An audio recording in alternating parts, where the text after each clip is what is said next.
Ողջույն, 168-ի եթերում կրկին ռանդևուն է։ Այս երեկո զրուցակիցս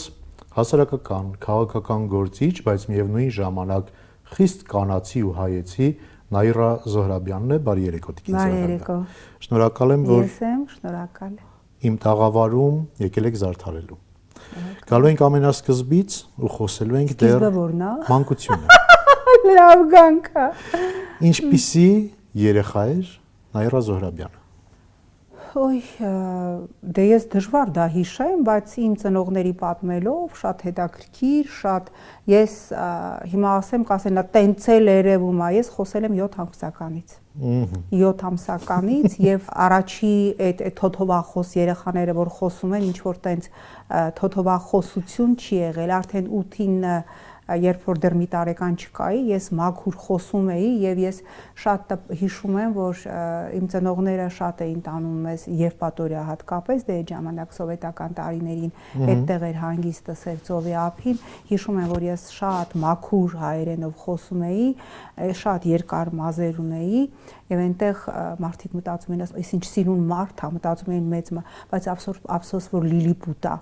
մտածում էին, որ չի կարող էլի 8-9 ամսական երեխան այդպես մաքուր առանց այդ մանկական թոթովախոսության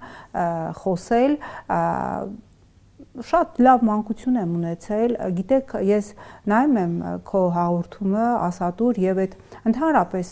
շատ այդպես ընդունված է էլի այդ հարցը տալ մանկական տրավմաներ, որոնք ձեր հետագա կյանքի վրա ազդել են, չէ, ես չեմ ունեցել մանկական տրավմաներ եւ ընդհանրապես եթե այդ արդեն շատ լուրջ թեմաներին անդրադարձանք, ես դա շատ սխալ բան եմ համարում, ինչու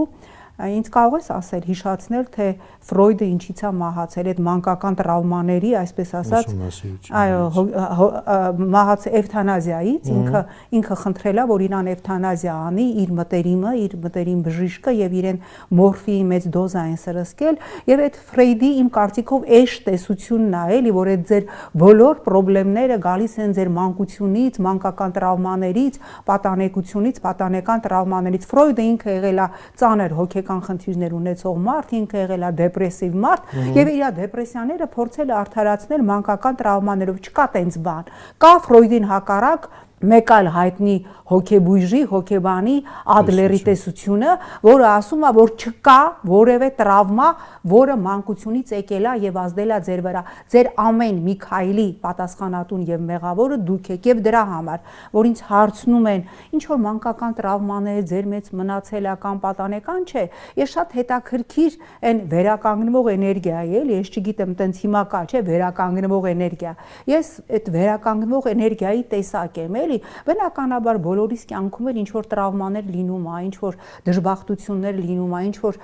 ծանր ցավ լինում է, բայց ես կարողանում եմ այդ ամեն ինչը ընդունել, վերապրել, այդ փուլերը ցավի, հա, այդ ամեն ինչը վերապրել եւ վերականգնվել այնպես, որի մեջ ոչ մի վերք, ոչ մի սպի, ոչ մի չարություն, ոչ մի այդպես դեպրեսիվ թու իրավիճակ չի մնում։ Ես ձեզ չէի ուզում ընդհատել, դա կարծեմ թե նրանից է, որ ներողություն իհարկե, բայց սերունդների բախումը մշտապես արկա է, եղել է, կա ու լինելու է։ Ձեր սերունդը չէր գնում այդ ամենի ետևից, հա, այդ մանկական տրավմաներ, բուլինգ, չգիտեմ ինչ նորորյա բառեր, ձեր սերնդի հետ դա գրեթե առնչություն չուներ, գրեթե չէր խոսվում ձեր սերնդի հետ այդ մասին, դա այս երիտասարդ սերունդն է, որ բերեց ի հայտ ու դա էլ կարծես թե դարձնում է իրենց կյանքի ուղիներից կամ չգիտեմ ռոմանտիկ պատմություններից մի հատված։ Դա ընդհանրապես ինքնարդարացում է, ինչ որ բան չանելու, ինչ որ բանից խուսափելու համար։ Ես կրկնում եմ, չկա տենց բան, չկա, ես հավատացնում եմ ձեզ, այդ ամեն ինչը, այդ Ֆրոյդի տեսությունը, այդ մանկական տրավմաներից եկած, ես ասենք աբսուրդ է, չէ, ինչ որ մեկ էլ տենում ես, ինչ որ երեխան գնում է հոգեբանի մոտ, հետո հոգեբանը ասում է գնա եւ ների քո ծնողներին, քո մանկական տրավմաների համար, ինքը գալիս եւ ծնողին ասում է մամա կամ պապա, ես քեզ ներում եմ, ես ասում եմ, դա Ֆրոյդի սխալ տեսությունն է մի մարդու, որ ամբողջ կյանքում տառապել է հոգեկան խնդիրներով, ծանր դեպրեսիաներով եւ փորձել է իր վիճակը արդարացնել եւ մի տեսություն հորինել, որ այ հիմա որ դու էսպիսին ես, մեղավորը դու չես, ինքը մարդուց անդադ մեղքը տարել է, ասել է դու չես մեղավոր, մեղավորը քո հայրն է, մայրն է, քո զուգընկերն է, քո ամուսինն է, քո երեխան է, չէ։ Եթե դու հիմա այսպիսին ես, մեղավորը դու ես։ Եթե ես հիմա այսպիսին եմ, եթե ես ունեմ այս խնդիրը, մեղավորը ես եմ։ Դա միանշանակ, այսինքն ես կողմնակից եմ հոգեբանության մեջ Ադլերի տեսությանը, որ քո այս պահի իրավիճակի, հոգեվիճակի, կեցութաձևի համար մեղավոր ես, պատասխանատու ես դու, որովհետև ես ինքս տեսնում եմ իմ օրինակով, որ ես ինքս եմ կերտում իմ այսօրը, իմ վաղը, ես չեմ նստում եւ լացում անցյալի համար, ընդհանրապես անցյալը իմ համար փակած դուռ է, այն մարդիկ ովքեր չեն կարողանում բաց թողնել անցյալը, հա, իրանք այդ տրավմաները անընդհատ իրանց հետ տանում են եւ իրանք չեն կարող երջանիկ լինել, հասկանում ես։ Եթե ռանդևուն քաղաքական հաղորդում լիներ, կասեի թե նախկիններն են մեղավոր։ Դե հիմա այո, այդ նախկինները, դա սխալ բան է։ Այսինքն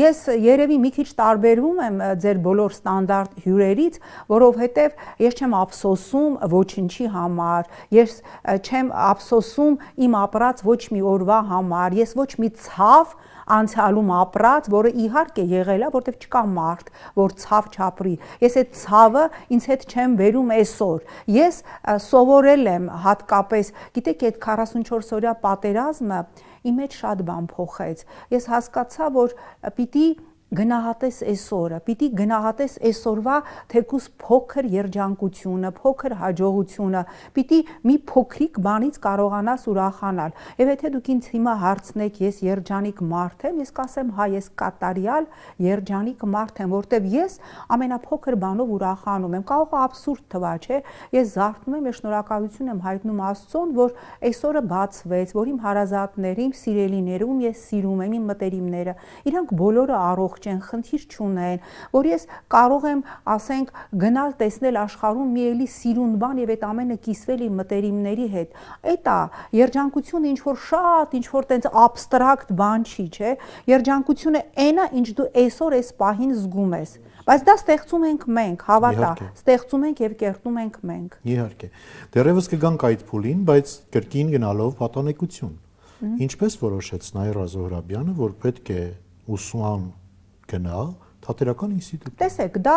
այդպես, հա, որ մարդկա ուզում է դառնալ լյոթչիկ կամ բոլոր աղջիկները իմ սերնդակից ուզում էին դառնալ ուսուցչուհի։ Ես երբևէ չեմ ուզել դառնալ ուսուցչուհի եւ այդպես մտածել եմ, որ ես մի սովորեմ թատերական ինստիտուտում եւ իմ բախտից էր թե ինչ այն տարին, որ ես դպրոցը ավարտեցի, շատ երկար երևի պատերազմից հետո թատերագիտական ֆակուլտետ թատերական ինստիտուտում չկար, փակված էր։ Այդ տարին թատերական ինստիտուտ թատերագիտական խումբը վերաբացվեց եւ խումբը հավաքում էր, դե գիտեք, թատերական ինստիտուտում խմբերը փոքր են, կուրսերը 10-7, ամենամեծ խումբը երևի թատերագիտականն էր 10 հոգի եւ մեր խումբը հավաքում էր Հենրիկ Հովանիսյանը, Նիկոլա Սեր, Նիկոլա Պաշտ, ով Նիկոլին համարում էր Սոֆոկլ, ասում էր ես Սիզիպոսյան, թե քո Սոֆոկլյան հանգստությունն եմ սիրում Նիկոլ, բայց ինքը լավ դասախոս էր, հայ թատրոնի լավ մասնագետ էր։ Ես ավարտել եմ թատերական ինստիտուտի թատերագիտական ֆակուլտետը, բայց թատերագիտություն չէին հասկանում, հատկապես մեր հարևանները, ես հիշում եմ մի հարևան ունեիք, ամեն անգամ գիտեր, որ թատերական եմ ընդունվել, լավ եմ սովորել, ես դպրոցում էի գերազանց սովորում ինստիտուտում էր, ամեն անգամ մեր շքամուտքով աստիճանների վրա տենում էր, ասում էր, բա քեզ երբ ենք տեսնալու կինոյում, ամեն անգամ ես բացատրում էի, ասում էի, չէ դերո ձյաձյա, ես դերասանականում չեմ, ես թատերագիտականում եմ նորից հաջորդ օրը, դրանից հետո երբ որ տենում էր, ասում էի, հա, այսքանի կտեսնես, հետո հիշում եմ այդ տարիներին էկրան դուրս եկավ Բուդուլայ ֆիլմը։ Այնտեղ ինչ որ մի հատ գնչուհի դերասանուհի կար, ինչ որ դա մեր հարևանները նմանացրել էին ինձ եւ իրանց բոլորի ասում են շատ լավ է խաղում այդ գնչուհու դերը, այսինքն իրանց մոտ այո, թատերագիտական ֆակուլտետի ընկալումը, ես կինոյի եւ թատրոնի քննադատ եմ իմ մասնագիտությամբ, բայց կարծում եմ եթե արդեն ուսումնասիրել ես իմ կենսագրությունը, որևէ օր, որևէ ժամ ես թատերագիտությամբ չեմ զբաղվել։ Բայց եւ այնպես պրակտիկ աշխատանք ունեցել եք ու լեգենդար թատրոններում ռուսական։ Այո, պրակտիկ աշխատանք շատ լեգենդար թատրոններում, ինձ երբ որ ես քանի որ ինստիտուտում էի լավ սովորում, ես այն լավ գերազանցիկներից էի, էլի, որ պերֆեկցիոնիստ եմ եղել միշտ եւ հիմա էլ պերֆեկցիոնիստ եմ, ինչ որ բան եթե պիտի անեմ կատալյար, լավը, ամենալավը, բոլորից լավը, էլի։ Ընդհանրապես ես նումերոլոգիային չեմ հավատացել, միշտ այդպես ծիծաղով եմ վերաբերել դրան, բայց երբ որ հիմա ես վերջերս նայում եմ 8 թվի ծնվածների հետ կապված այդ պերֆեկցիոնիստ, այդ լիդեր, այդ որ ամեն ինչում լինել առաջին, հետո գումարում եմ դրան, որ ես ծնվել եմ օծի տարում եւ ծնվել եմ ցուլի ամսում, այդ ամեն ինչը գումարում եմ, մի հատ sense վախենալու բան է ստացվում, այդ միքս է ստացվում, վախենալու, բայց այո, ես աշխատել եմ ֆանտաստիկ դերասան թատրոններում, Ալեկ Յանկովսկի, Նիկոլայ Կարաչենցով, Աբդուլով, ես այդ թատրոններում մենք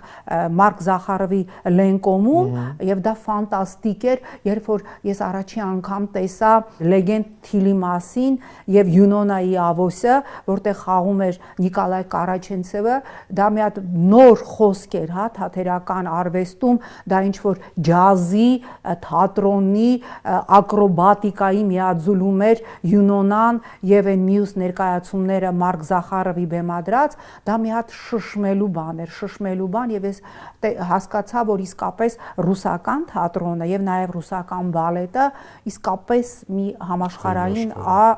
իրանք այլ լեվելում էին։ Հիմա չգիտեմ, վաղուց չեմ գնացել, բայց ենթադրում եմ էլի իրանց որակը պահել են։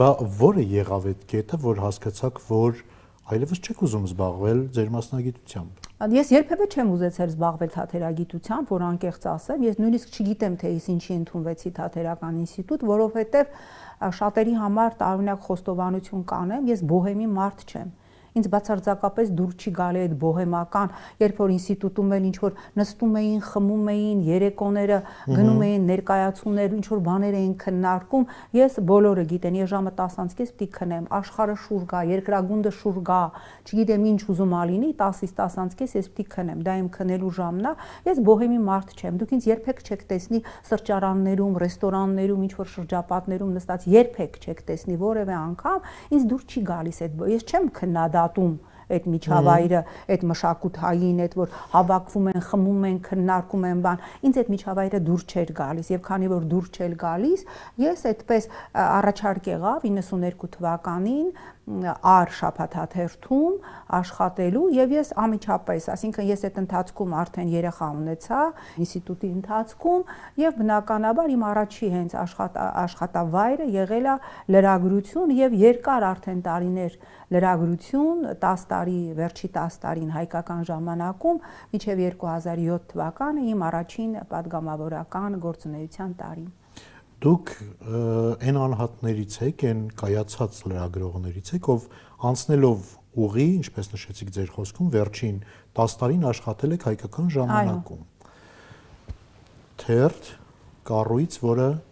ղեկավարում էր այսօր արդեն երկրի ղեկավարի աթոռը զբաղեցնող անձը ու ժամանակին նաև ընկերներ էիք։ Այո։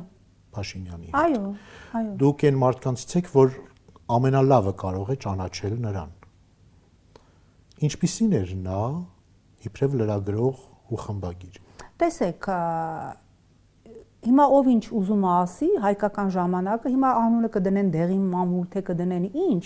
ինքը ժամանակի ամենապահանջարկված թերթն էր, ամենակարդացվող թերթն էր եւ հայկական ժամանակում այսօրվա լրագրության աստղաբույլն էր Արմինեն Էրոհանյան, Ավետիս Ներբաբաջանյան, Նայրան էր Մամիկոնյան, վաղամերիկ, որ մահացավ, այսինքն շատ լավ լրագրողների պլեյադա է տվել հայկական ժամանակը, նույն Նիկոլա եկեք խոստովանեք, ինքը լավ լրագրող էր։ Լավ լրագրող էր։ Հիմա լավի տակով ինչ կհասկանա, օրինակ, ասենք Ռուբեն Գևորգյանը, նույն ինքը Ծաղիկ Ռուբոն,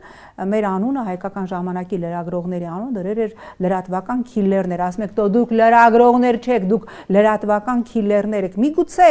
մի քիչ սուր էր ոճը, միգուցե երբեմն ընդունում եմ հիմա հետահայաց, որ նայում եմ, գոտկատեղից ներքև էին մեր շատ հրապարակումներ, օրինակ իմ հրապարակումների արդյունքում մարդկանց ստանում էին հիվանդանոց, մարդիկ ինֆարկտ էին ստանում, այն ժամանակ ես չէի հասկանում, որ դա վատ է, չի կարելի մարդկանց ցավ պատճառել, ես մտածում էի, ես ինչ նյութ եմ գրել, որ օրինակ Լոնդիկի ազգանունը, հա, Բարսեղյան տարել են այն ժամանակ Արարատի մարզպետն են տարել են մարդի իմ հրապարակումից, տարել են հիվանդանոց, դա վատ է, ես հիմա հասկանում եմ, որ դա այդ սենսացիան, այդ սկանդալը, այդ նույնիսկ եթե դու ինչ-որ փաստի տիրապետում ես, բայց դա գոտկատեղից ներքև է դա հրապարակելը, դա վատ է։ Այնուամենայնիվ, չգիտեմ, լեգենդներ էին պատտվում, թե իրականության նշույլ կար այդ ամենում, մենք հասել էինք մի կետի, Տիկին Զոհրաբյան, որ անգամ անեկդոտներ կային։ Նիկոլ Փաշինյանի շուրջ պատտվող լուրերի արդյունքում ձևավորվել էին նույնիսկ անեկդոտներ, ասում էին Նիկոլը գրում է, ասում են ինչ ա ուզում, ասում է փող ա ուզում։ Գիտեք, ես ասում է Նիկոլ քամում ես, ամեն անգամ տալիս են այդ գումարը, հետո Նիկոլ էլի էս գրում։ Դուք աշխատել եք այդ կառույցում։ Ես չեմ սիրում, որտեղ որ ես աշխատել եմ, այդտեղի խոհանոցը բացել, բայց ես անկեղծորեն պիտի ասեմ, ինձ հետ ես նման բան, ես չգիտեմ այնտեղ ինչ ա եղել, բնականաբար խմբագիրը ինքն է, ինքն էր այդ որոշումները կայացնում, բայց ինձ հետ կապված որևէ գումարային պատմություն չի եղել։ Ես դες ասում եմ ամենայն պատասխանատվությամբ։ Բնականաբար թերթը պիտի գոյատևեր, ոչ մի թերթ ինքնածածկվող չի Հայաստանում, ոչ այն ժամանակ ա եղել, ոչ էլ առավել եւս հիմա ա եղել։ Երևի թե մի ժամանակ ազգներ երկիրներ մեկ էլ որ դաշնակցական, որ միջև 30,000 տպաքանակով տպվում էին եւ առավելագույնը կարող էին ինքնածածկվել։ Ոչ մի թերթ չի ինքնածածկվել, բայց ես բարոյական կարմիր գծեր ունեմ, որ երբեք չեմ հատելու ոչ հայկական ժամանակի, ոչ էլ Բարգավաճ Հայաստանի դեպքում, որտեղ ես 15 տարի, ես չեմ կարող ոչ հերքել, ոչ հաստատել մի բան, որը իմ ներկայությամբ նման բաներ չեն եղել։ Իսկ որպես մարդու շատ է փոխվել այսօրվա ձեր նախկին ընկերը։ Ոչ, ինքը միշտ էլ է եղել, հասկանում եք, ինքը միշտ էլ տենց է մտածել։ Ասում էին, որ նա շատ կասկածամիտ էր, նույն իր լրագրողների հանդեպ, կարող էր անընդհատ զանգահարել, հարցնել, որտեղ էր, որտեղ ես ում հետ ես, ինչ ես գրելու, քանի րոպեից կլնես խմբագրությունը, այո, մարդը չի փոխվում։ Ինչն էր կասկածները, վախ էր դա։ Գիտեք, ես այն ժամանակ, քանի որ ունեի ազատություն, ես միշտ որպես լրագրող պիտի անկեղծորեն խոստովանեմ, որ ես միշտ ազատ եմ եղել, իմ վրա ոչ ժամ ա դրված եղել, ոչ էլ բան ա դրված եղել, ինձ հետ հարաբերությունների որակը այլ ա եղել, պիտի անկեղծ խոստովանեմ, որովհետև ես թերթի հիմնական քաղաքական մեկնաբանն էի եւ իմ հանդեպ վերաբերմունքը մի քիչ այլ ա եղել, բայց այո, Նիկոլը չի փոխվել։ Նիկոլը այն ինչ որ մտածում էր աշխարհակաղակական իրավիճակների մասին, միշտ էլ ինքը այդպիսին ա եղել, ինքը չի փոխվել։ Մարդը չի փոխվում։ Դե այն ժամանակ կարող է մի բան ասենք, հիշեք, չէ, իր հրապարակումները, այդ ինչով եք հպարտանում, մի հատ հավաբնով նկատի ունենալով Գառնիի հեթանոսական տաճարը եւ ասենք մի բուր քարկտիկով նկատի ունենալով Քարահունջը, որը ես կարծում եմ դեռ պիտի հասկանանք դա ինչ ա դա աստղադիտար, միջև հիմա այդ Քարահունջի առեղծվածը Սթոնհենջ ունեն անգլիացիները, անենց են գուրգուրում, մնենց 1000 բաներով պահել են կապած, որ չես էլ կարողանում մոտենալ նայել, իսկ մեր Քարահունջը տենց բացարձակապես ոչնչանում է, ով վրան ինչ ուզում գնում, հիմա փորագրում է։ Մարդը չի փոխվում, բայց ես այն ժամանակ, քանի որ շատ արագ աշխատում էի նյութը գրեմ գնամ տուն, հա, միշտ այդպես ա եղել, ես իմ տեսակով տնակյաց եմ, էլի, ես շատ չեմ սիրել երկար մնալ, ասենք դե եղել ա որ շատ ուշ, ասենք միջև 1-2 մնացել ենք, այդպես էլ ա եղել, էլի, բայց սովորաբար ես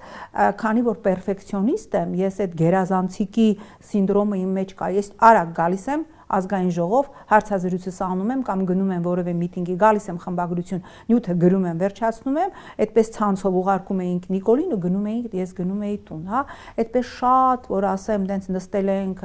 չգիտեմ, ոչ միտեղ ես չեմ նստել շատ այդպես պասիձելկաների էլի, որ կարողանամ, բայց ինքը միշտ էլ նույնն ա եղել, իր տեսակով մարդը երբեք չի փոխվում, իհարկե ինձ համար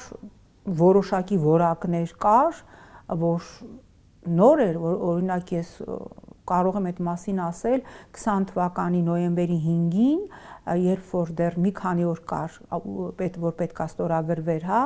այդ համաձայնագիրը եռակողմ, որը ըստ էության Արցախը դրանով հանձնվեց Ադրբեջանին,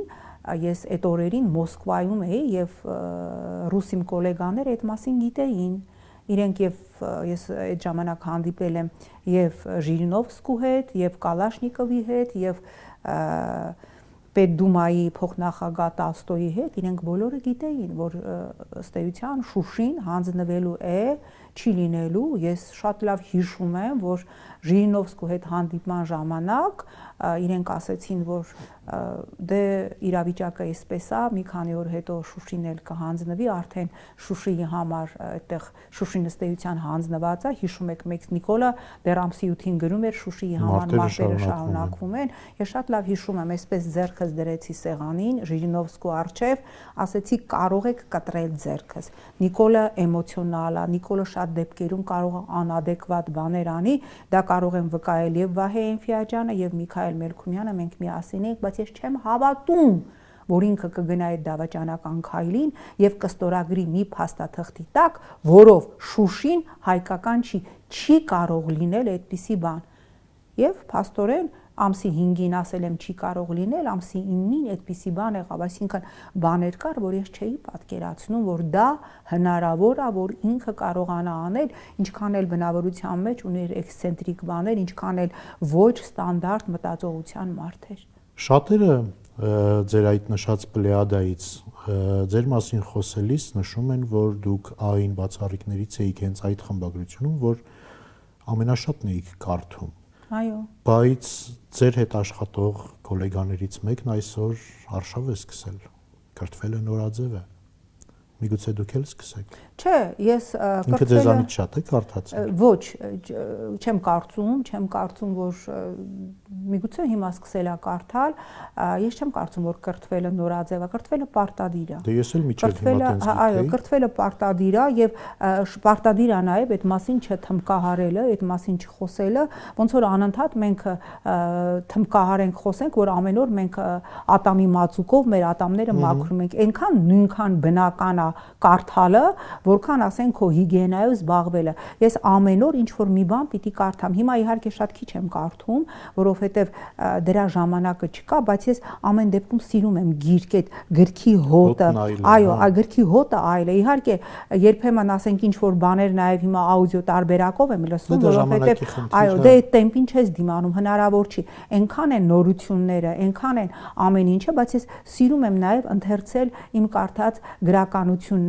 գրականությունը նորից կարդալ եւ ամեն անգամ ես բացարձակապես ես հասկացել եմ մի բան, որ տարիքային տարբեր փուլերում մենք ամեն ինչը տարբեր ենք ընկալում, ասենք նույն այն, չգիտեմ, այն գրականությունը, ասենք նույն Ֆոլկների Աբիսողոմը կամ Ֆոլկների Արջը, երբ որ դու կարդում ես, ասենք 15-20 տարի առաջ, կամ նույն Ջոյսը, որ իմ Սամվելն է թարգմանել, կարդում ես բացարձակ անպատրաստ քո այսպես, հա, ուղեղով, դա բացարձակ թվում է, թե սա ինչ ցնդաբանություն է, սա ինչ է, ոչ իման հնարավոր չի հասկանալ, ինչ որ մտքերի հոսքա հարահոս, բայց երբ որ կարդում ես արդեն շատ ավելի մեծ փորձ ունենալով, երբ որ այդ ամեն ինչը կարդում ես, նույն Ջոյսը կարդում ես Աստվածաշունչը եւ ասենք աստվածային կատակերգությունը Դանթեի մի 10 անգամ կարդալուց հետո բացարձակապես այլ ընկալում ես ունենում, բացարձակապես այդ ամենին, այդ համաշխարհային գրականությանը բացարձակապես այլ ընկալում ես ունենում։ Ցավոք հիմա այս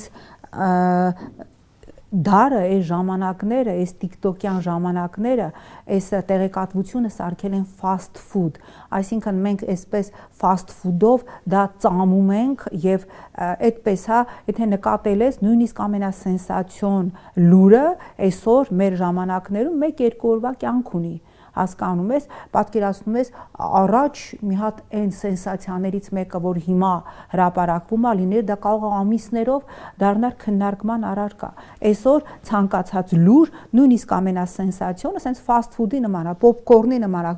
կարդացին, զարմացան, քննարկեցին ու անցավ գնաց։ Սա մեր ժամանակների այդ ամենավատ թարագույն վատ այդ նիշերից մեկն է, որ ոչ լավն է մնում, դա էլ այդպես կարդում ես, անցնում ես, շատ արագ, ես իդեպ հետաքրքիր բան ասեմ, ես դրա հետ միանշանակ համաձայն եմ, եթե նկատել ես, հիմա օրը շատ արագ է անցնում եւ Աֆոնի հոգեվորականները շատ հետաքրքիր մի փորձ են արել, իրենք անընդհատ ունեին այսպես ճրակ, որը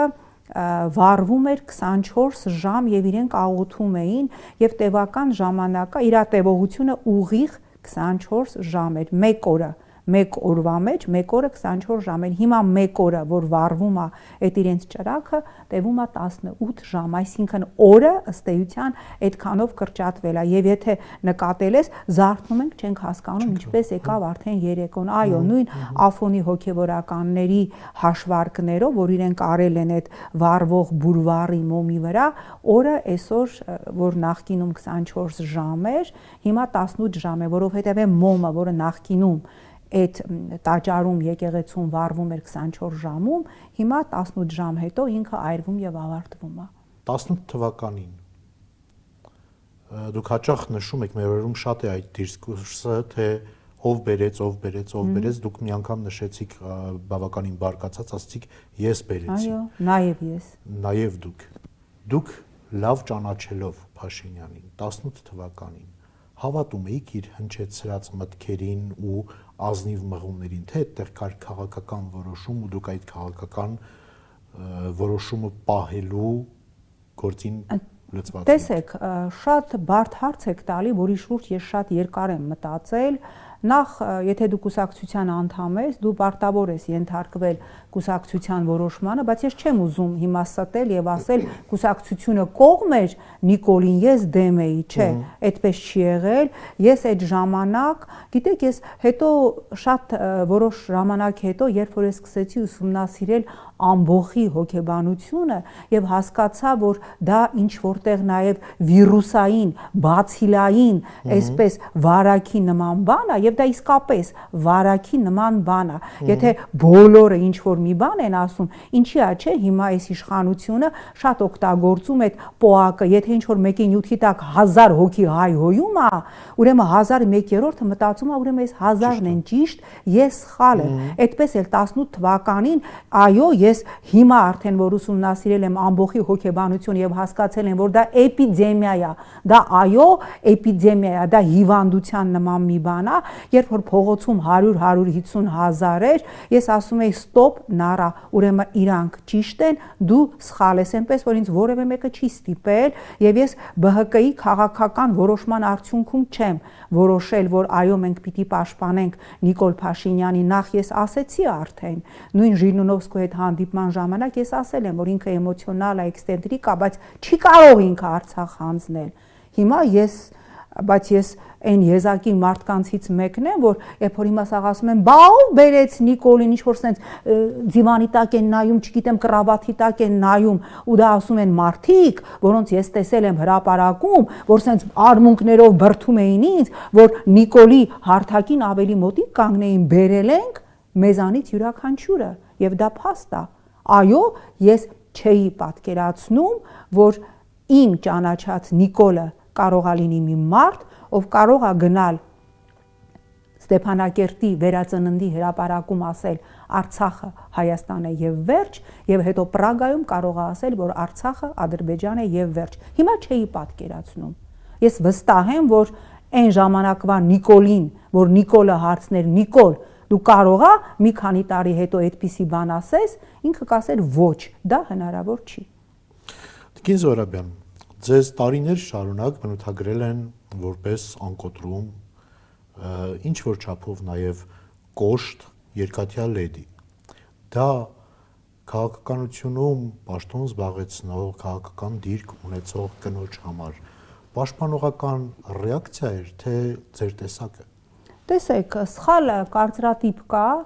իմ մասին, որ ես այսպես տենց բուլդոզերի նման առաջ գնացող տեսակ եմ, ես պերֆեկցիոնիստ եմ, ես ինչ խնդիր իմ առջև որ դնում եմ, ապայման լուծելու եմ։ Կոկո Շանելը մի հատ շատ լավ միտք ուներ, ասում էր ձեր առջև անիրականանալի, առաջին հայացքից անհնար թվացող երազանքներ դրեք, որ շատերին դրանք թվում են անիրականանալի եւ գնացեք դեպի դրանց։ Իմ ամբողջ կյանքում ես իմ առջև դրել եմ ցանկություններ, նպատակներ, որ կողքից նայողը կարող է ասել՝ «Հո դու գիժ ես, դա հնարավոր չի»։ Բայց ես հավատացնում եմ, հնարավոր է եւ անհնար ոչինչ չկա։ Իսկ հարցի մյուս հատվածին, այո, դա ինչ որտեղ նաեւ պաշտպանական էսպես դիմակ է, որովհետեւ ես եղել եմ կուսակցության նախագահ նաեւ, խմբակցության ղեկավար, հանձնաժողովի նախագահ երկար տարիներ, եւ եթե դու չկարողանաս քեզ նաեւ մի քիչ ավելի պինդ պահել, քան իրականում դու ներսում կաս, եթե չկարողանաս քո էմոցիաները, քո թուլությունները սվաղել այդ արտակուստ կոպտության, քեզ քաղաքականության մեջ պարզապես կուտեն։ Եվ առաջինը քեզ կուտեն տղամարդիկ, եւ առաջինը քեզ կուտեն քո կուսակից տղամարդիկ, հասկանում եք։ Ես քաղաքապետի ընտրության ժամանակ 18 թվականին, երբ որ հեղափոխական էյֆորիան էր, այդ էյֆորիայի ժամանակ ես ստացել եմ 25600 քանի ձայն, եւ ես հետո եմ իմացել, որ իմ կողքին այդ օրերին եղել են իմ կուսակից տղամարդիկ, ովքեր գնացել եւ ինձ դեմ են քվեարկել։ Ինչպես նշեցիք, դուք երկար տարիներ Բարգավաճ Հայաստան կուսակցության առանցքային դեմքերից մեկն եք, մի գլխավոր քարտուղարը քաղաքական խորհրդի, նաեւ կուսակցության ղեկավարը, բայց ինչպես ասում են, ու կգա մի օր, կմնա մի օր։ Եկավ այդ օրը, դուք որոշեցիք դուրս գալ կուսակցությունից։ Այո։ Արդեն տարիներ են անցել ու կարող եմ ասել, ինչու։ Այդպես որոշեցի, ես ասել եմ, ես չեմ խոսելու երբեք ոչ հայկական ժամանակի, ոչ էլ Բարգավաճ Հայաստանի մասին, ես անելիք չունեի այլևս այդ քաղաքական համակարգում եւ ես կարծում եմ, որ իմ տեսակի համար ազատությունը ամենաճիշտ որոշումն էր, որովհետև ես հիմա որևէ բանով կաշկանդված չեմ։ Ես հիմա, որտեվ քաղաքական կուսակցության մեջ լինելը ենթադրում է պարտադիր ենթարկվել խաղի կանոններին, մեծամասնության որոշման կանոններին, եթե անգամ դու համաձայն չես, կամ պիտի թողնես դուրս գաս, կամ պիտի ենթարկվես, դա այդպես է, եւ որևէ մեկը չասի, որ որևէ կուսակցությունում այդպես չէ, նույնիսկ եվրոպական ամենալիբերալ, ամենաժողովրդական կուսակցություններում, օրինակ EPP-ում կամ Եվրոպայի պահպանողականների եւ ռեֆորմիստների կուսակցությունում, որի անդամ եմ եղել ես երկար տարիներ եւ մասնակցել եմ այնտեղ որոշումներ կայացմանը, լիդերի խոսքը, մեծամասնության խոսքը որոշիչ է, դուրս չի գալի, դուրս արի։ Ես գտնում էի, որ արդեն իմ դուրս գալու ժամանակն է, որովհետև այդպես էր պետք։ Եկեք շատ փակաբեր չբացենք։ Եթե պարզ խոսենք, հա, քաղաքական թիմերում ներքին խարդավանքներ ու խաղեր կան։ Միշտ չկա, ուրեմն եթե ինչ-որ մեկը կասի, որ քաղաքական թիմերում խարդավանքներ չկան, խաղեր չկան, մուտիլովկաներ չկան, իրար տակ փորել չկա, սուտ կասի։ Ես արդեն բերեցի, չէ, օրինակ։ Ինձ հետո պատմեցին, որ Երևանի ավականու ընտրությամբ, երբ որ ես առաջադրվել էի քաղաքապետի թեկնածու, իմ հետ քարոզարշավում իմ կողքը մասնակցող տղամարդկանց եւ կանանցից կամ չեն գնացել ընտրության, կամ գնացել ինձ դեմ են քվեարկել։ Այլ թեկնածուի են ընտրել, որտեղ իրանք այդ թեկնածուին ցույց էին տվել իրանց ընտրությունը։ Ինչի մասին է խոսքը։ Ինչ իհարկե կան, ես հոգնել եմ, ես չգիտեմ, միգուցե ինչ որ շատ բարդ փուլեր եմ անցել քաղաքականության մեջ խտացված, որտեղ երկու բավականաչափ բարդ կերպարներ, հա, Նիկոլ Փաշինյան, Գագիկ Ծառուկյան, հասկանում եք, ես հոգնել եմ։ Ես հիմա եթե շատ ֆինանսական հնարավորություններ ունենայի, ես ամեն օր կճանապարհորդեի։ Երբ որ մի հատ հումոր ասեմ, այնքան ուրախացա, որ վերջերս նայեցի, որ Շվեյցարիան ճանապարհորդելը ներառել է բուժման կուրսի մեջ։ Հիմա եթե ես ինչ-որ որևէ տեղ գնում եմ, ինձ հանգում ասում են, որտեղ ես, ասում ինքնաբուժությամբ եմ զբաղվում։ Հիմա ինձ դա է հոգեհարազատ։ Հիմա ես ուզում եմ գնալ առաջ, էլի մի հատ անկեղծ խոստովանություն անեմ, ես ինձ ճանաչողները գիտեն, ես սարսափելի շոփինգա գոլիկ էի, սարսափելի։ Ես կարող էի 6 ժամ մնալ խանութում, ասենք Սամվելը զանգում ասում էր, հո դու գիժ չես, ոնց կարելի է 6 ժամ մնալ նույն խանութում։ Նայում էի, ես կոշիկը վերցնում էի, դնում էի, նայում էի, ես հագուստը եւ այլն եւ այլն։ Հիմա ես արդեն երևի պատերազմից հետո ինձ բռնել եմ այն մտքի վրա, որ ես խանութ Եվրոպայում մտնում եմ ծայրահեղ անհրաժեշտության դեպքում, ծայրահեղ, երբ որ ասենք անհրաժեշտ է ինչ-որ բան գնել, եւ եթե առաջ ես կարող էի այսպես, հա, չգիտեմ, ասենք օրինակ 600-700 եվրո տալ, օրինակ ասենք գնել այս ամենաթանկ բրենդային կոշիկը, հիմա ասենք որ մտնում եմ խանութ, թորնիկիս ասում եմ մի հատ գունավոր մայկանայի, որ 10 եվրոից չանցնի գինը, հասկանում եք, ես չգիտեմ, ինչ որ շատ ռադիկալ բան է փոխվել իմ մեջ, շատ ռադիկալ, որ ես հասկացել եմ, որ ես այս վերջերս երկու շատ թանկարժեք զարդ կորցրեցի, հա, եթե դա լիներ մինչև 20 թվականի պատերազմ, սրտից դարդ կլիներ, էլի, իրանք շատ թանկարժեք էին ադամանտներով, ինձ վեճս չէր, բացարձակ, որտեվ ես չգիտեմ ինչ փոխվեց, չգիտեմ ինչ այդպես բեկումով, տապորով պատերազմից հետո իմ մեջ բան փոխվեց, որ ես հասկացա, որ պիտի ապրել ամեն օրով, որտեվ վաղը կարողա դու չլինես, վաղը կարողա քո կողքի սիրելի մարդը չլինի, պիտի նյութականը վրա թքած ունենալ, որտեվ դա 1000-րդական բան է, պիտի աշխատել ավելի սիրուն բան տեսնել, մի սիրուն բան տեսնել, եթե ես ինչ որտեղ գնում եմ, նախապես ինչքան հնարավոր է թանգարաններ, նույնիսկ փոքրիկ թանգարաններ, ման եմ գալի գտնում եմ փոքրիկ թանգարաններ, որտեղ ոչ մեկ չի եղել, եւ ես գնում եմ, ես մի քանի օր առաջ Հռոմում էի եւ տեսա, որ ինչ որ մի հատ թանգարան կա, կապուցինների թանգարանը Հռոմում, մի հատ եկեղեցում, որտեղ ես չեմ եղել եւ որտեղ ֆանտաստիկ պատմություն կար կապուցինների այդ հավատքի մասին, հա, այդ կապիշոն այդպես իրանցից է առաջացել, հա, որտեղ իրանք այսպես շագանակագույն կապիշոնով եւ սանդալներով էին։ Հիմա դա է ինձ հաճույք պատճառում։ Դա իսկապես ինձ համար անփոխարինելի բան է, նոր տպավորությունը եւ նոր էմոցիան։ Կիզորաբյան, ձեր թույլտվությամբ գանք արդեն անձնական կյանքին։ 1992 թվականի հոկտեմբերի 16-ը հատկանշական էր ձեզ համար։ Հենց այդ օրը առաջին անգամ հանդիպեցիք ձեր կյանքի կեսին։ Սամվելին, այո։ Բազմատաղանդ թարգմանիչ ձեր ամուսնուն, ում հետ ձեր կյանքը լիարժեք փոխվեց։ Ռադիկալ։ Ես հիշում եմ Երևան Բոզոյան ասեց արի քեզ տանեմ արշավաթաթերթ, այնտեղ լրագրողի կարիք կա, այսպես Երևանի հետ եկանք արշավաթաթերթ ու Սամվելը խմբագիրներ, այսպես շատ արհամարական նայեց, ասեց 2 նյութ մի հատ գրեք, տեսնեմ եթե լավ եք գրում, նոր ձեզ աշխատանքի կվերցնեմ, 2 նյութ գրեցի եւ երևի ես լրագրության մեջ առաջի անգամ ես դա ներմուծեցի, մտածեցի ինչ գրեմ հետաքրքիր բան։ Գնացի Հերացու դիահերձարանը եւ հենց դիահերձման խնդրեցի ծանոթներով բնականաբար, հենց դիահերձման ընթացքում, երբ որ դիահերձողը դիահերձում էր, ես նրա հետ հարցազրույց արեցի եւ ես հիշում եմ, որ այդ հարցազրույցը տպվեց, հիշում եմ, որ այնտեղ Գագիկներ Մանասյան, Ռազմիկ Դավոյանի տղաներ խմբագիրը դաշնակցական մամուլի մունետիկի իրանք բոլորը իջել էին եւ Սամվելին ասում էին ով է, այս աղջիկը ով է, որ այսպիսի հետաքրքիր ոճ ունի, էլի, ես կարծում եմ հետագայում էլ արդեն իմ ոճը լրագրության մեջ ինքը միշտ էլ տարբերվող ա եղել եւ յուրահատուկ ա եղել։ Ձեզ ճանաչողները մշտապես բնութագրում են, որ դուք երկուսդ էլ ունեիք նույն ամբիցիաները, նույն պորտկումները։ Այո։ Ինչպես կայացավ ձեր ընտանիքը, ընդհանրապես ասում են ընտանիքում միշտ մեկը պետք է զանգակ լինի, մեկը բամբակ։ Շատ բարդ էր, որտեղ մենք անընդհատ կռվում էինք, աղա փողոցում իրար հետևից վազեինք, մեզ տենային իրար հետևից վազելուց, ասենք շատ բարդ է, որովհետև այո, երկուսս էլ շատ պայթուն այսպես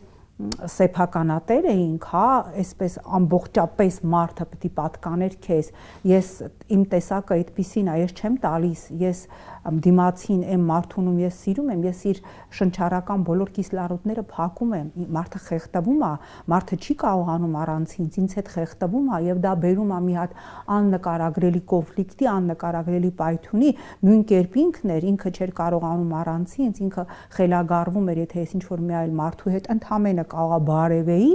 եւ այդ կոնֆլիկտը դա սարսափելի բան էր, բայց այդ հետո տարիների հետ մի քիչ ավելի ես էլ ինքն էլ տարիների հետ մի քիչ ավելի հանդարտվեցինք, էլի, բայց բարդ բան է այդ մեր համադրությունը, դա ես չեմ տեսել, ինձ օրինակ գրականությունից դուրս մեր իրականության մեջ այլ այդպիսի հարաբերություններ գոնե իմ շրջապատի, միգուցե կան, բայց իմ շրջապատի, իմ ընկերների շրջանում այդպիսի այսպես հսկայական ամպլիտուդներով ատելություն սեր, պայթուն, որի արանքում շատ փոքր խաղաղ ժամանակներ ընդհանրապես չի եղել։ Ունեցել եք նաև դժվարին օրեր։ Շատ, իհարկե եղել են։ Կենցաղում,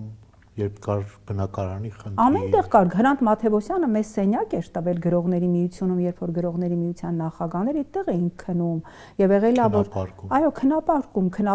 քնապարկնել, չգիտեմ ում քնապարկներ, այն ժամանակ ազատամարտիկներից մեկն էր բերել թողել Արցախյան առաջի պատերազմից հետո։ Այո, շատ բարդ տարիներ էին, հացի փող չունեինք։ Սամվելի այդ Օքսֆորդի այդ ֆանտաստիկ թանկարժեք բառարանները տանում էինք այդ վերնիսաժում, հանձնում էինք, այս չգիտեմ կոպեկներով 2000 դրամով հանձնում էինք այդ ամենաթանկարժեք բառարանները, որը ինքը բերել էր, ասենք 300-400 դոլարով առել էր Լոնդոնից կամ Միացյալ Նահանգներից բերել էր եւ հիշում եմ նույնիսկ եղել է որ հաց չենք ունեցել, բորբոսնած հացը վառարանի վրա պահել ենք,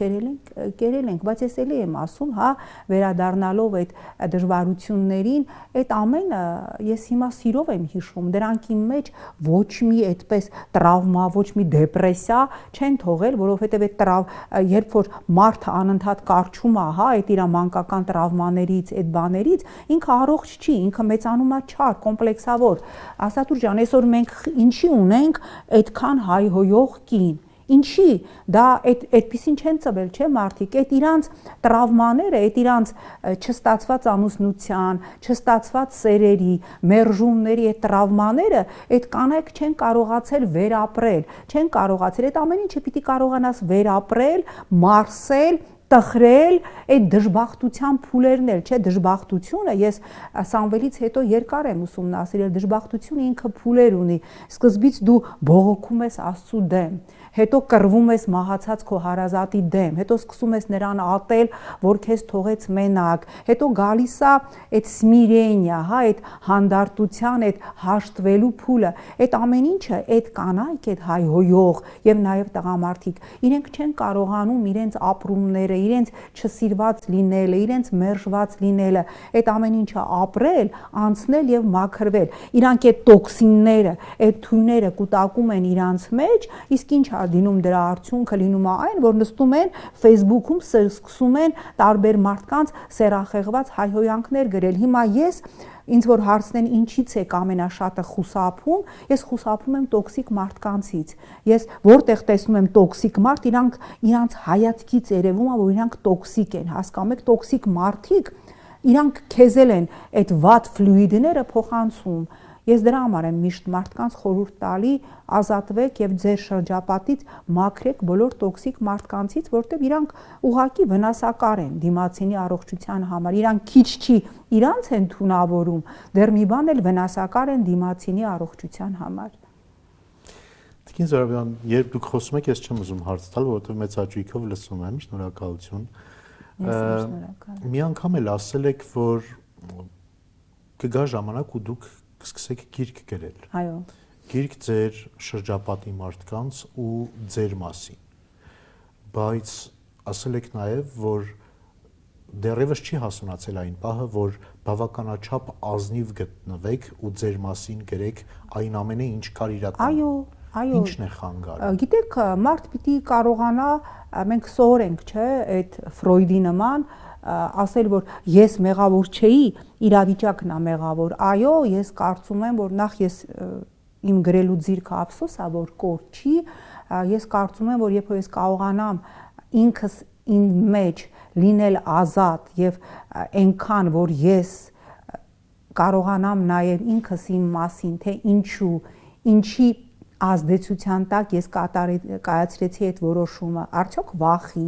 արդյոք նույն 18 թվականին ես վախեցա, որ իմ երեխայի տան դռան էլ չբերեն դագաղ, թե դա պարզապես այն էր, որ ես մտածում էի, որ իրանք ճիշտ են եւ սխալ։ Ես այդ հարցի պատասխանը դեռ չունեմ, վերջնականապես չունեմ։ Ես ասել եմ, որ այդ մասսայական փսիխոզը դա հիվանդություն է, ամբողի խելագարությունը դա հիվանդություն է, դա այո բժշկական տերմինոլոգիայով վիրուսային էպիդեմիա է, որը տարածվում պատկերացվում է քեզ եւ դու կորցնում ես քո բանականությունը եւ դրա վրա նեյրոլինգվիստիկ ազդեցության միջոցներ կան, չէ՞,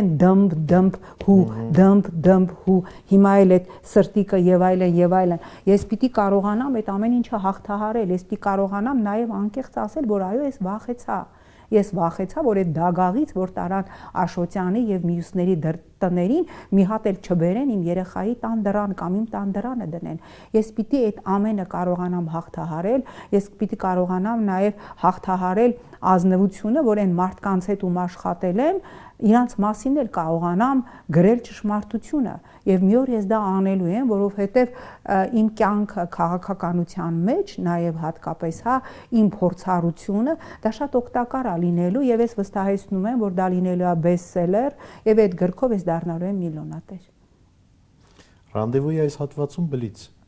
Սիրով։ Ինչի համար եք ափսոսում։ Ոչ մի բանի, կարող է քիչ հյուրեր ունենաք, որ այդպես վստահ ասեն ոչ մի բանի, չէ, ոչ մի բանի համար իմ կյանքում ես չեմ ափսոսում։ Ես ասել եմ, չէ, ես այդպես ինքնավերարտադրվող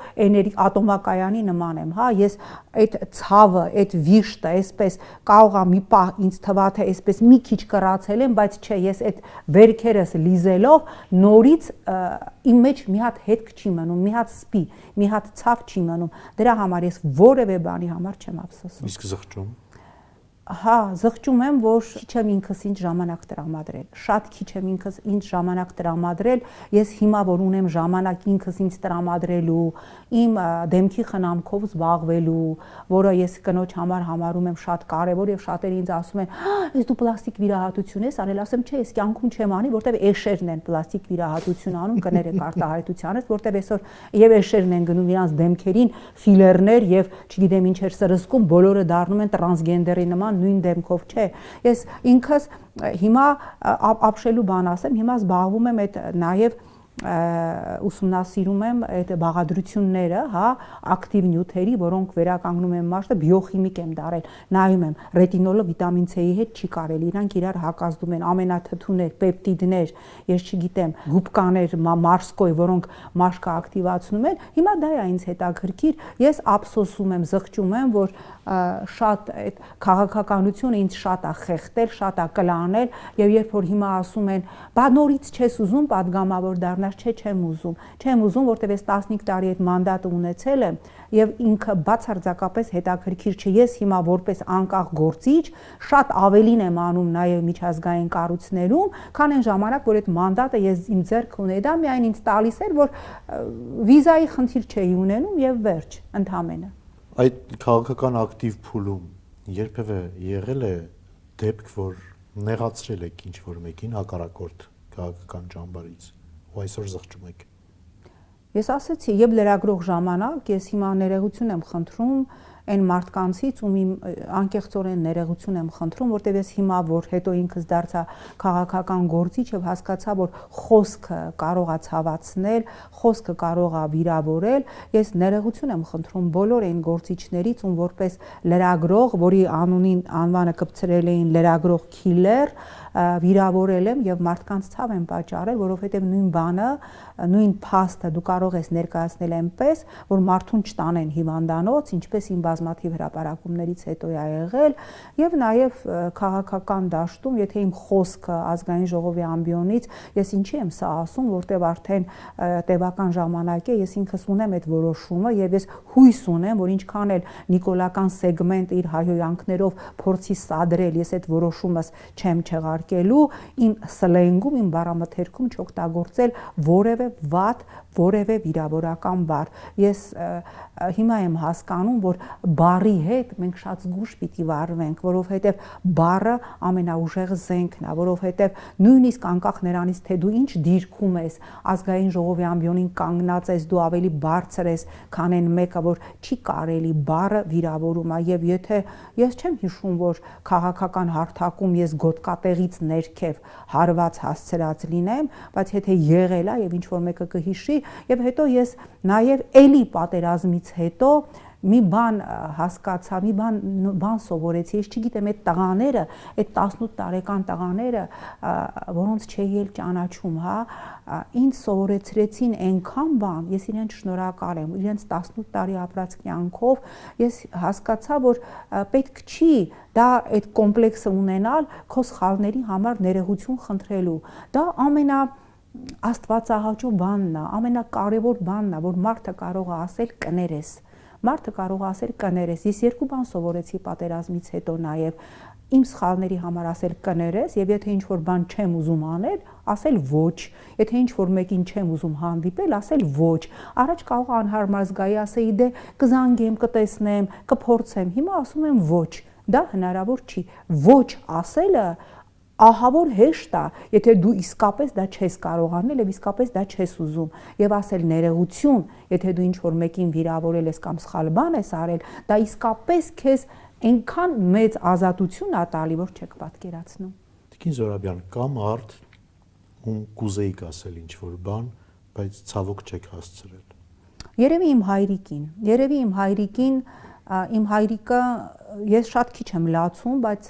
իմ հայրիկին երբ որ հիշում եմ, որտեղ ինքը մաթեմատիկ էր, ինքը շատ կիրթ, շատ համեստ, իմ ճանաչած ամենապարկեշտ, ամենաինտելիգենտ, ամենաբարեկիրթ մարդկանցից մեկն էր, ես ընդհանրապես շատ դժվար եմ ասում, ես քեզ սիրում եմ բառերը, ասենք, մենակ թորնիկիս եմ կարողանում, ասենց ամեն օր ասեմ շռայլեմ, պաչեմ, հա, նույնիսկ իմ աղջկան շատ զուսպ եմ իմ էմոցիաները արտահայտելու եւ ես հիշում եմ, որ ուրբաթ օր էր, որ իմ հայրիկը մահացավ եւ ինքը քաղցկեղ էր եւ հիշում եմ, որ մեկը ինձ զանգեց, ասեց միգուցե Արմենիկումը փորձես, ուրբաթ երեկո էր, ես ասեցի, լավ թող գա երկուշաբթին, ես գիտեի, որ էլ հնարավոր չի դա, բայց մի տեսակ ասում էի սա էլ փորձեմ, ինչ ասես ասում էին, անում էի, ինչ որ բույսեր էին ասում քարի նման, որ դնում էի, հիշում եմ, մեր պատշգամբում ջարդում էի, այդ բույսերից ինչ որ սպիրտի վրա նաստոյկաներ էի սարքում, որտեղ արդեն հիվանդանոցից բերել էինք, բայց ես մտածում էի, որ միգուցե, եւ ես հիշում եմ, ասեցի, լավ թող ուրբաթ արդեն աշխատանքային օրվա ավարտ է, թող դառնա երկուշաբթի, կգնամ այդ Արմենիկում կլինիկա կար, հիշում եք, կվերցնեմ։ Չեկավ երկուշաբթին, որովհետև ուրբաթին 9:10 իմ հայրիկը մահացավ։ Իմ աչքերին նայելով իմ հայրիկը մահացավ, իդեպ Սամվելն էլ իմ աչքերին նայելով մահացել, ապշելու է իմ կյանքի երկու ամենասիրելի հարազատ մարդկանց աչքերը ես եմ փակել, Սամվելինը եւ իմ հայրիկինը։ Ես կուզենայի եւ հայրիկիս, Սամվելին շատ եմ ասել, որ ես իրան սիրում եմ, բայց հայրիկիս քիչ էի ասում։ Կուզենայի հայրիկիս ասել, ես վստահ եմ, ես հավատում եմ, որ մեր ֆիզիկական մահով, ես դրան հավատում եմ, կյանքը չի ավարտվում, որտեղ հնարավոր չի, որ հոգին մահանա։ Ես հավատում եմ, որ հիմա իմ հայրիկը նայում է մեզ, նույն Սամվելը,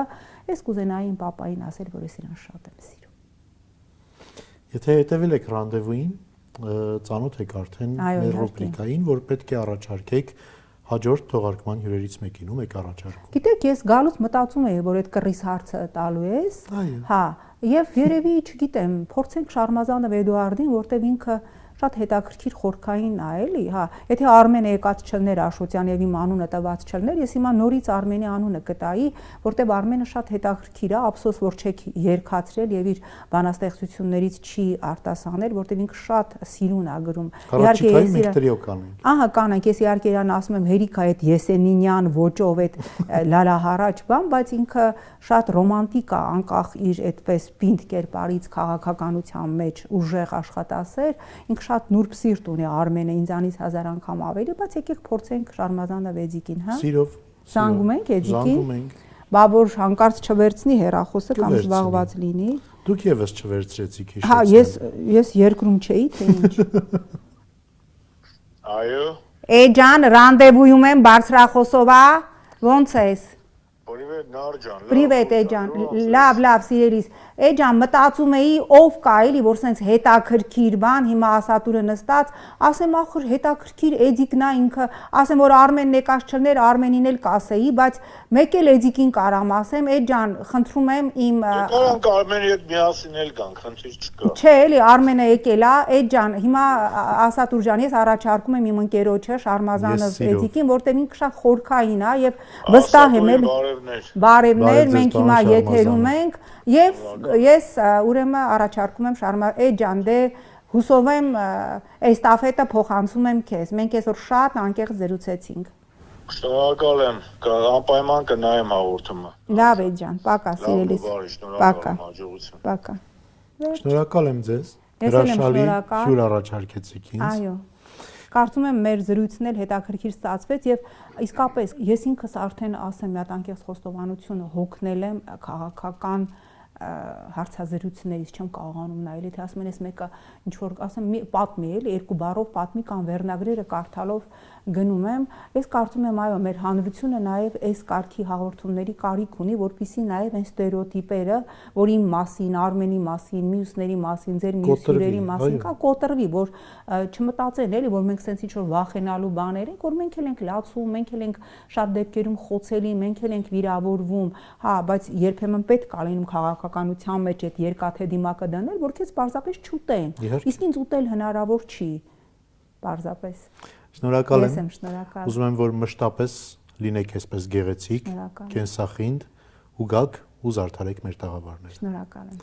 Հիշեցնեմ, որ այս երեկո զրուցակիցս Նաիրա Զոհրաբյանն էր։ Շարունակեք հետևել 168-ին, կհանդիպենք։